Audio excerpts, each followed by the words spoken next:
Hello दोस्तों, नमस्कार। स्वागत है आप सभी का आपके अपने YouTube चैनल एनपी कॉन्सेप्ट में। मैं आपका तहे दिल से अभिनंदन करता हूं और मैं आशा करता हूं दोस्तों आप बहुत अच्छे होंगे। देखो, हम जो चर्चा कर रहे थे दोस्तों प्रतिशत के बारे में। और देखो, अब मैं आपको धीरे धीरे लेवल वाले क्वेश्चनों की तरफ लेके चल रहा हूँ। तो इसी तरीके से मैं आपसे एक रिक्वेस्ट करूंगा कि पेन कॉपी के साथ में बैठें और वीडियो को दोस्तों अंत तक देखें। तो हम रख रहे हैं आपके सामने दोस्तों पहला सवाल। बिल्कुल प्यार से और धीरे धीरे हम सवालों को सोल्व करेंगे। ठीक है दोस्तों, देखेंगे सवाल। पहला सवाल आपको स्क्रीन पे दिख रहा होगा, बाकी मैं बोल के भी बता रहा हूं आपको, तो सुन लीजिएगा।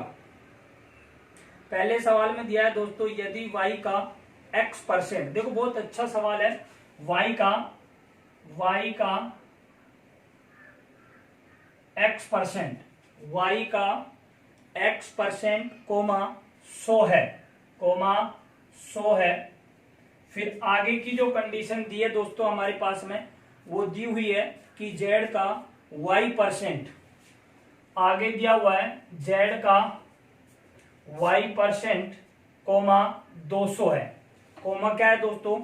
200 है। तो x तथा z के अंतर्गत संबंध क्या है? x तथा z के अंतर्गत संबंध क्या है?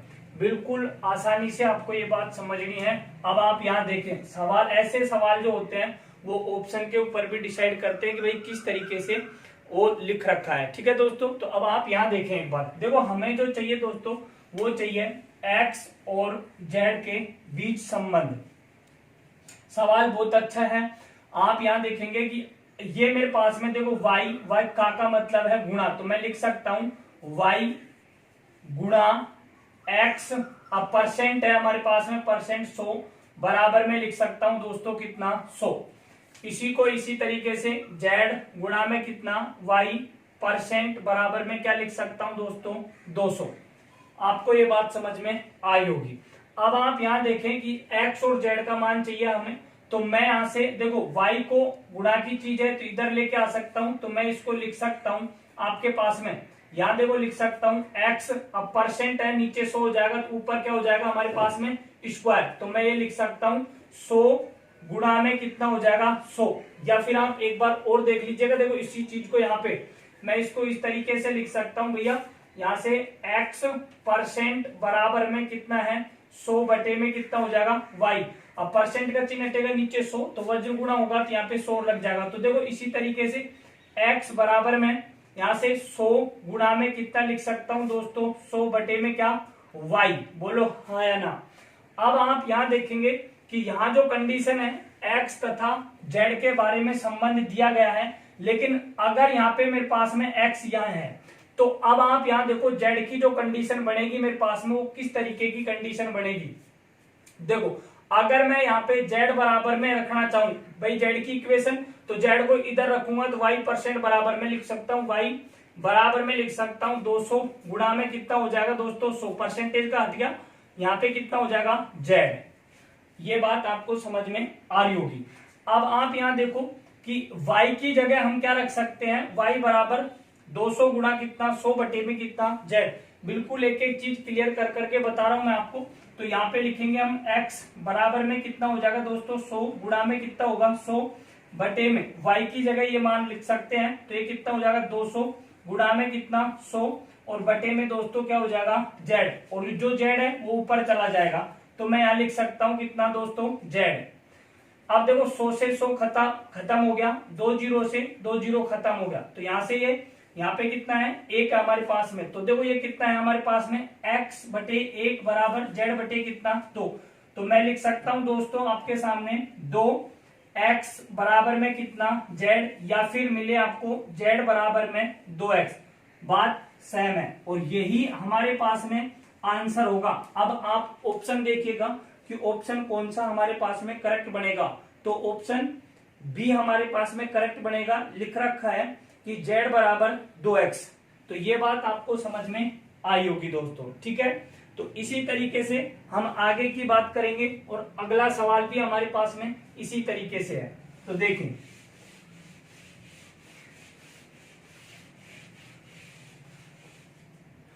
अगले सवाल के अंतर्गत दिया हुआ है दोस्तों यदि y का x% z है, y का x% z है, तो z का कितना प्रतिशत, z का कितना प्रतिशत x है, कितना प्रतिशत x है, ये सवाल है। ऑप्शन आपके सामने है, सवाल भी आपके सामने। बिल्कुल प्यार से देखो, ऐसे सवाल आजकल आने लग गए हैं, संख्या के सवाल बहुत कम आते हैं दोस्तों, ठीक है। तो काम कैसे करेंगे वो देखना है आपको। आप यहाँ देखेंगे कि हमारे पास में देखो लिख रखा है z का कितना प्रतिशत x है, तो अपन यहाँ पे मान लेते हैं दोस्तों z का मतलब गुणा कितना, मतलब a मान लेते हैं, a% बराबर में क्या हो गया x। बिल्कुल जीरो लेवल से ये बात समझनी है। उसके बाद में अब आप यहां देखेंगे दोस्तों कि हमारे पास में इस कंडीशन को लिख सकते हैं y का मतलब गुणा x बटे में कितना दोस्तों 100 बराबर में लिख सकते हैं z बटे में कितना 1। ये बात आपको समझ में आ रही होगी। अब आप देखो 100 इधर जाएगा हमारे पास में, या फिर आप डायरेक्ट लिख सकते हैं यहाँ पे ये परसेंट, ठीक है, परसेंट लिख सकते थे।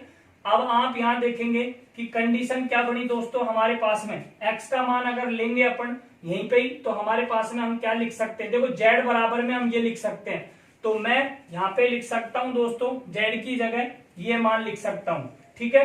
तो मैं यहाँ पे लिख सकता हूं y गुणा में x बटे में कितना 100 और गुणा में कितना हो जाएगा a बटे में परसेंट का चिन्ह हटाया 100 बराबर में कितना x बटे में कितना 1।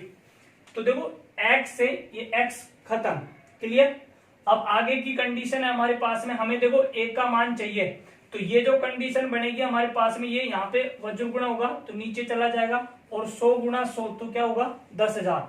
तो मैं लिख सकता हूं दोस्तों a बराबर में क्या होगा हमारे पास में 10, मतलब 100 गुणा में कितना 100 बटे में कितना लिख सकता हूं y, या फिर इसी की जगह लिख सकता हूं a बराबर में 100 का होल स्क्वायर बटे में कितना y। ये हमारे पास में दोस्तों क्या होगा आंसर। ये बात आपको समझ में आई होगी। लेकिन ये क्या था परसेंट की कंडीशन, तो यहाँ पे क्या होगा हमारे पास में ये परसेंट इस तरीके से बन जाएगा, ठीक है। तो यहाँ पे हमारे पास में जो ऑप्शन होगा दोस्तों वो ऑप्शन होगा हमारे पास में डी, यानी कि 100 का स्क्वायर बटे में y परसेंट। तो ये बात आपको समझ में आई होगी, ठीक है। तो नेक्स्ट देखना, देखेंगे आगे। एक सवाल और लेता हूं दोस्तों, फिर उसके बाद में कुछ नए सवाल लूंगा मैं। और ये जो सवाल मैं आपको करवा रहा हूं दोस्तों, ये आजकल करंट जो एग्जाम होते हैं उनके अंतर्गत आते हैं, ठीक है। तो यहाँ पे देखेंगे हमारे पास में इसी तरीके का एक सवाल दे रखा है कि यदि x का y% p है, x का y% p है, क्या है दोस्तों y% का मतलब क्या है p है, तो p का कितना प्रतिशत y है, p का कितना परसेंट y है। ये आपको बात समझ में आ रही होगी। तो देखो कुछ भी नहीं करना आपको, बिल्कुल मतलब पलक झपकते आप आंसर दे सकते हैं, बाकी आपको बेसिक कॉन्सेप्ट पता होना चाहिए। इसको मैं लिख सकता हूं दोस्तों x y% बराबर में क्या लिख सकता हूं p। अब आपको बात समझ में आ गई होंगी। अब देखो इसके साथ में ये जो 100 है, तो यहाँ पे इसके नीचे 100 लगा सकता हूँ, इसके नीचे 100 लगा सकता हूँ, या फिर मैं डायरेक्ट लिख सकता हूँ दोस्तों यहाँ पे इसके साथ में क्या लिख सकता हूं मैं गुणा कितना 100। ये बात आपको समझ में आ रही होगी, या फिर मैं परसेंट लगा सकता हूं। तो अब आप यहां देखेंगे नीचे की कंडीशन पे, अब आप यहां देखेंगे मेरे पास में कि ये क्या है मेरे पास p का, और यहाँ पे हमने मान लिया a बटे में कितना होगा दोस्तों 100 बराबर में क्या होगा y। अब आप यहां देखेंगे कि मेरे को क्या करना है कि p की जगह मेरे को ये मान रखना है ये, तो मैं रख सकता हूं दोस्तों क्या x गुणा में क्या होगा y बटे में कितना हो गया 100 गुणा में a बटे में कितना हो गया 100 बराबर में y बटे में कितना 1, y से y खत्म। a का मान चाहिए दोस्तों हमें, तो ये यहां से गुणा होगा, तो मैं लिख सकता हूं a बराबर नीचे चला जाएगा, तो ये क्या होगा x 100 गुणा 100। तो या तो आप लिख सकते हैं 10,000, या फिर लिख सकते हैं दोस्तों 100 का होल स्क्वायर। और ये कंडीशन बनी हमारे पास में परसेंट में। अब इसी तरीके से आप ऑप्शन देख सकते हैं और निशान लगा सकते हैं। तो ऑप्शन बी आंसर करेक्ट। आगे देखेंगे अगले सवाल।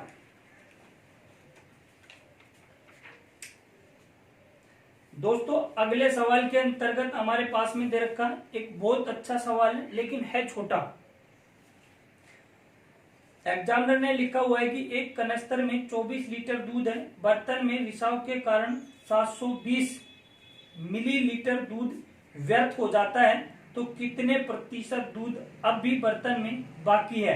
कितने प्रतिशत? देखो यहाँ पे दोस्तों हमें दिया है कि 24 लीटर दूध है एक कनस्तर के अंतर्गत। 24 लीटर है, तो 1 लीटर बराबर दोस्तों हमारे पास में कितना होता है?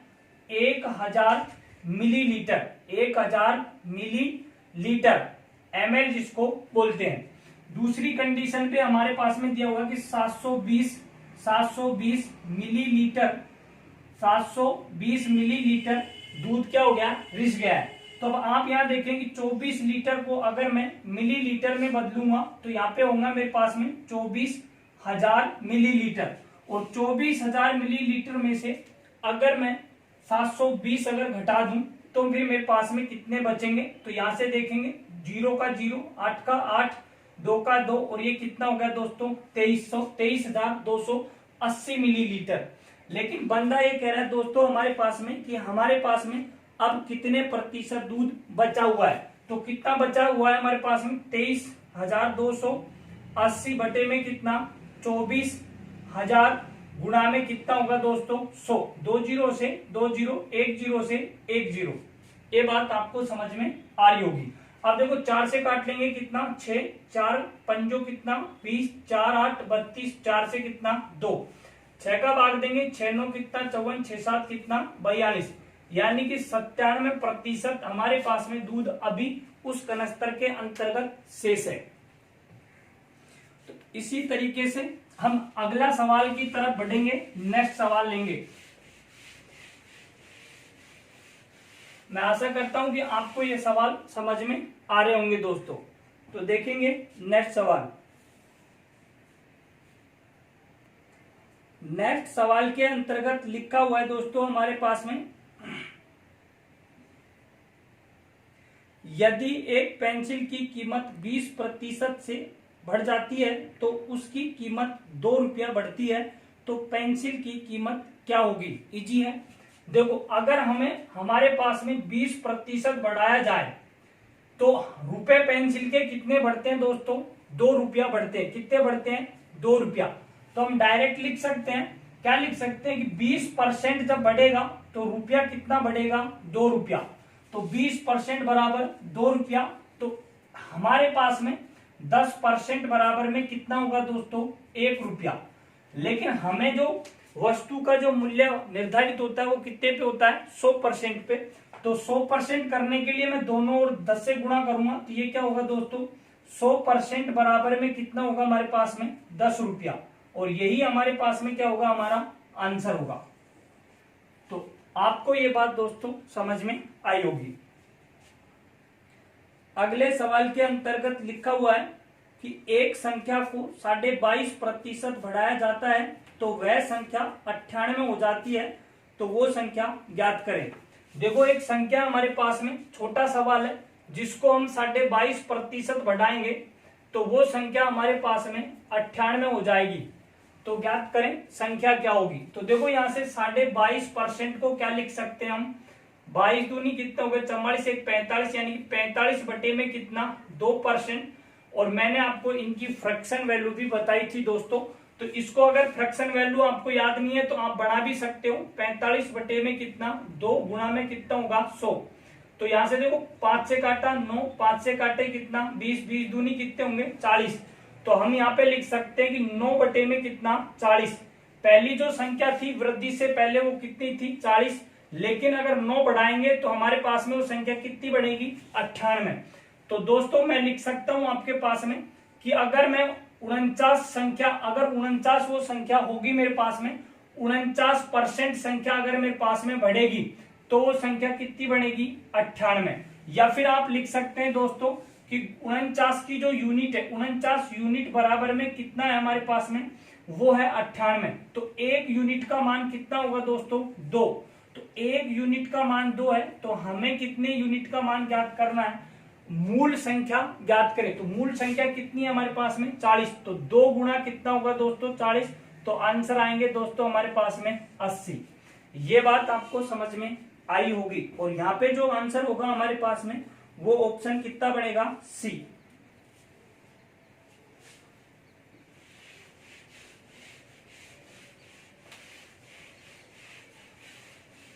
अगला सवाल लेंगे दोस्तों।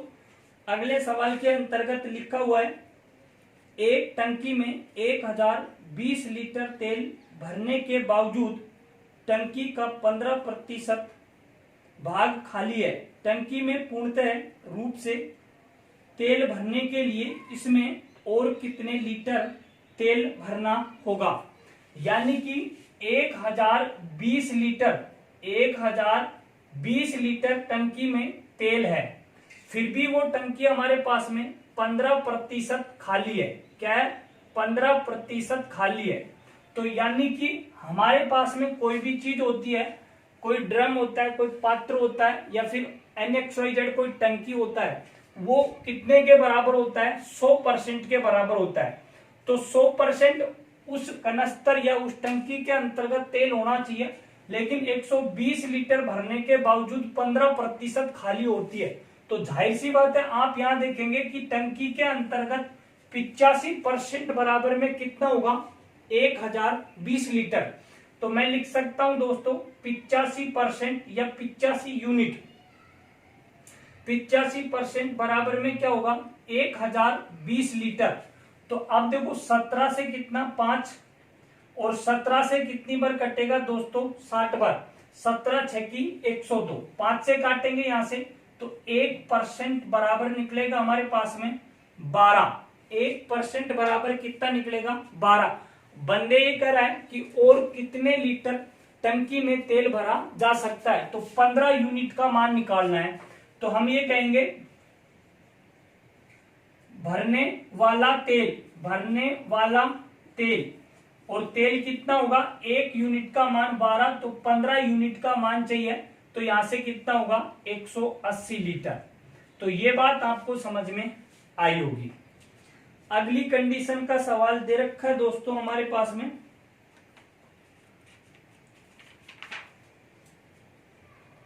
संख्या के अंतर्गत दिया है दोस्तों, बहुत अच्छा सवाल है। यदि एक संख्या में 930 जोड़ने पर यह स्वयं की 444 सही 4/9% हो जाती है, तब मूल संख्या ज्ञात करें। अगर हम किसी संख्या के अंतर्गत 930 जोड़ते हैं दोस्तों, कितना जोड़ते हैं, 930 जोड़ते हैं, तो वो संख्या हमारे पास में 444 सही 4 में कितना, 9% हो जाती है। अब मेरी बात आप गौर से सुनेंगे कि मैंने आपको परसेंट से फ्रैक्शन वैल्यू से परसेंट की प्रक्रिया बताई थी पार्ट 1 और पार्ट 2 के अंतर्गत। तो आप अगर हमारे इस वीडियो के अंतर्गत नए देख रहे हो, तो हमारी पिछली वीडियो जाके आप जरूर देखें। तो फिर भी मैं यहाँ पे आपको बताने की कोशिश कर रहा हूं कि यहां देखो जो 444 है, तो उसको लिख सकता हूं मैं 400 प्लस में कितना, 44 सही 4/9%। ये बात आपको समझ में आ रही होगी। 1 बराबर कितना होता है, 100%। 2 बराबर कितना होता है, 200%। 3 बराबर 300%। 4 बराबर 400%। तो यहां से कितना होगा दोस्तों, 4%। 400% का कितना बड़ा फ्रैक्शन, 4, फिर प्लस में। अब देखो यहाँ पे 1/9 की जो वैल्यू जो होती है हमारे पास में, वो कितने की होती है हमारे पास में, वो होती है 11 से 1/9। तो 11 से 1 यानी 1/9 कितने से गुना हो रहा है दोस्तों हमारे पास में, 4 से। अब आप यहाँ देखो 11 से 1/9% होता है 1/9 का। अब इसको अगर मैं 4 से गुणा करूं तो 11 चौक कितना, 44 सही 4/9। ये बात आपको समझ में आई होगी। तो मैं डायरेक्टली 444 सही 4/9% को लिख सकता हूं 4 प्लस में 4 बटे में कितना 9, 9 चौको 36 और 4 मतलब 40 बटे में कितना 9। या फिर आप एक तरीका और कर सकते हैं कि 9 को गुणा 444 से गुणा करेंगे और जो आएगा उसमें 4 जोड़ेंगे, ठीक है। और 4 जोड़ने के बाद फिर नीचे 100 लगा के सोल्व करेंगे और जब भी आपके पास में 40 बटे कितना 9 आएगा दोस्तों, ठीक है। अब आप यहां देखो कि मेरे पास में कंडीशन दी हुई है कि 40 बटे कितना 9। तो यहाँ पे जो कंडीशन दी हुई है दोस्तों हमारे पास में कि पहले जो कंडीशन थी मतलब 930 जोड़ने पर संख्या कितनी होगी 40, लेकिन पहले कितनी थी 9, तो संख्या कितनी जुड़ी है हमारे पास में 31। कितनी जुड़ी है संख्या 31। तो मैं लिख सकता हूं 930 बटे में कितना हो जाएगा 31। या फिर कह सकता हूं दोस्तों इधर देख लीजिएगा 31 यूनिट जो है मेरे पास में वो कितने के बराबर है, वो है 930 के। तो 1 यूनिट बराबर कितना होगा दोस्तों 30। 1 यूनिट बराबर में कितना होगा 30। तो हमें कितने यूनिट की मान क्या पूछा है, अगर संख्या पूछी है तो 9 से गुणा होगा और अगर ये कहेगी अब संख्या कितनी होगी तो 40 से गुणा होगा।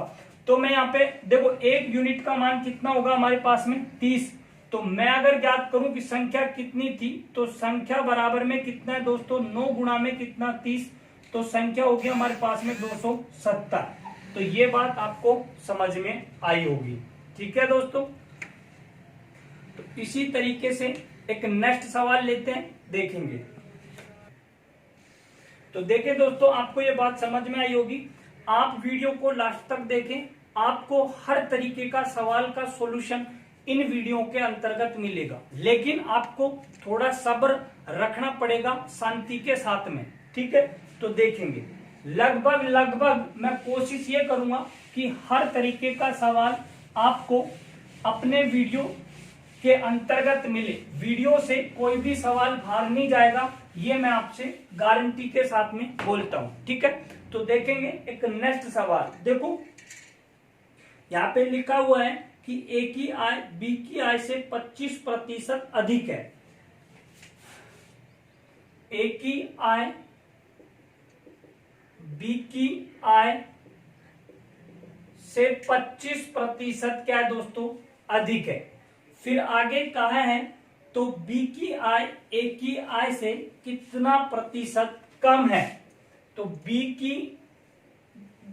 की आय ए की आय से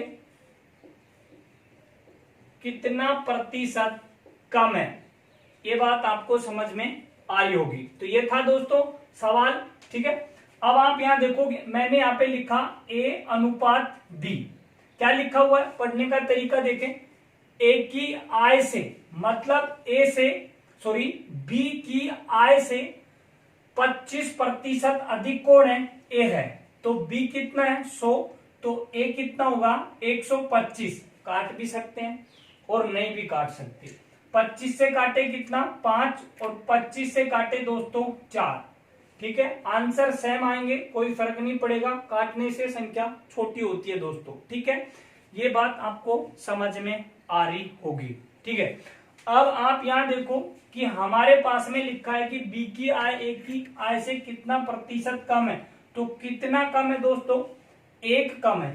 तो किससे कम है हमारे पास में, ए से कम है। तो 1 बटे कितना 5 गुणा कितना होगा मेरे भाई 100, 5 1 5 कितना 20% हमारे पास में आंसर बनेगा, जो हमारे पास में विकल्प बी में दिया गया है, ठीक है।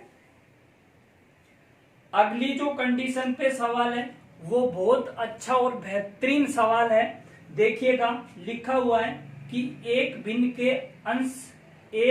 के अंश को दुगुना को 20% अधिक कर दिया जाए तथा हर के 3 गुने का 30% कम कर दिया जाए तो नए भिन्न 16/21 का 24% हो जाता है। तो ज्ञात करें वो भिन्न क्या थी।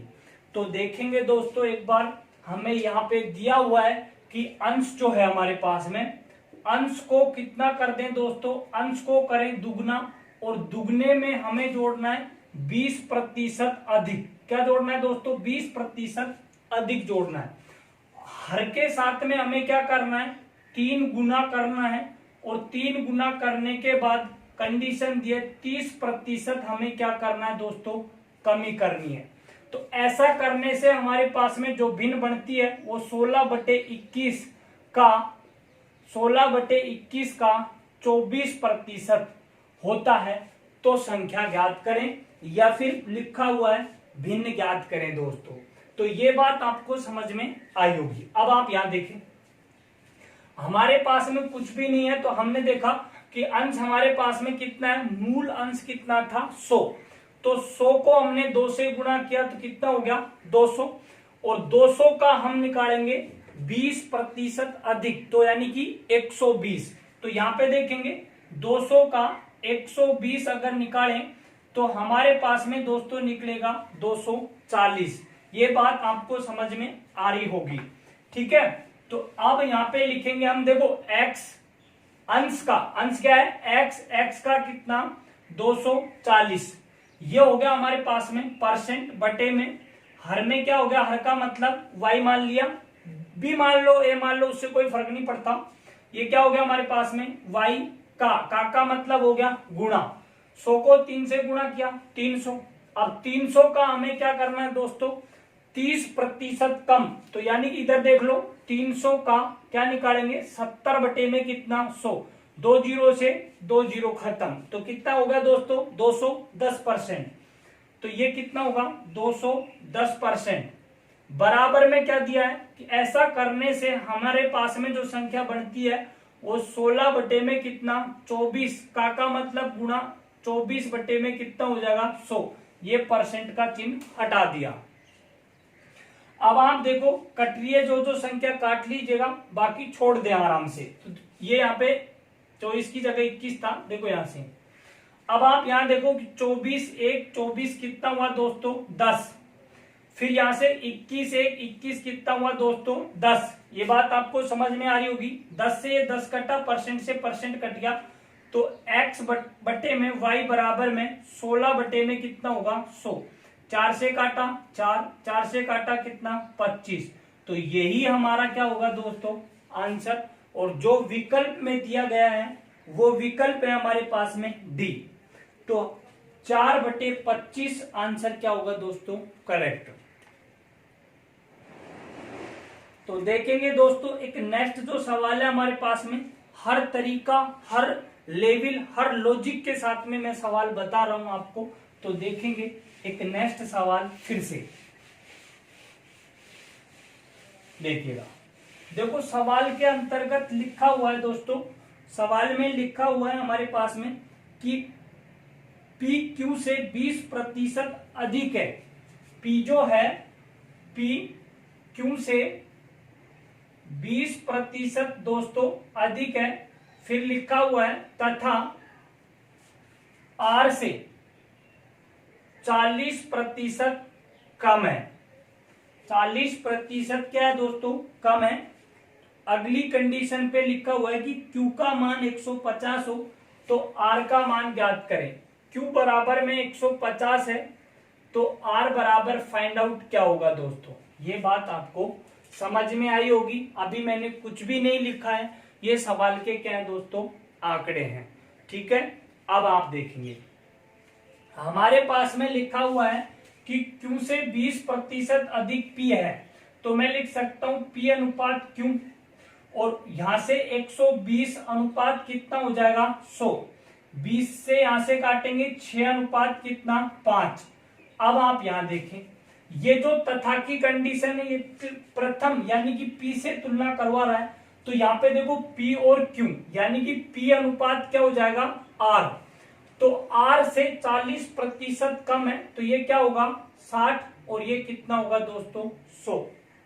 तो देखो 20 से काटे 5 और 20 से कितना 3। अब आप यहाँ देखो P यहाँ पे 3 है, यहाँ पे कितना है 6। समान करने के लिए आप इसको 2 से गुणा कर दीजिएगा। तो 2 से गुणा करेंगे तो ये कितना होगा 6 अनुपात कितना 10। तो मैं लिख सकता हूं P अनुपात Q अनुपात R क्या होगा दोस्तों 6 अनुपात 5 अनुपात, और ये होगा मेरे भाई 10। तो अब आप यहां देखेंगे कि Q बराबर में कितना दे रखा है 150, लेकिन Q बराबर यहाँ पे कितना है 5। तो मैं लिख सकता हूं 5 यूनिट जो मान है वो कितना का है 150। तो 5 1 5 कितना 30, 1 यूनिट का मान दोस्तों 30 हो गया। 1 यूनिट का मान कितना होगा दोस्तों 30 हो गया। तो हमारे पास में आर देखो कितना है 10। तो यहां से हमें क्या होगा 30 गुणा में कितना 10 बराबर आंसर कितने होंगे दोस्तों 300 जो होगा वो किसका मान होगा आर का मान होगा। तो ये बात भी आपको समझ में आई होगी। अगला सवाल काफी बार पूछा जा चुका है, लिखा हुआ है दोस्तों दो संख्याएं एक तीसरी संख्या से क्रमशः 26% व 5% ज्यादा है, तब पहली संख्या दूसरी संख्या का कितना प्रतिशत है। 3 संख्याएं दोस्तों, पहली संख्या फिर दूसरी संख्या फिर तीसरी संख्या, और लिखा हुआ है कि 2 संख्या जो है वो तीसरी से 26 और 5% क्या है ज्यादा। तो यहाँ पहली क्या होगी 126% और ये कितनी होगी 5% अधिक, तो 105%, और ये होगी हमारे पास में दोस्तों 100%।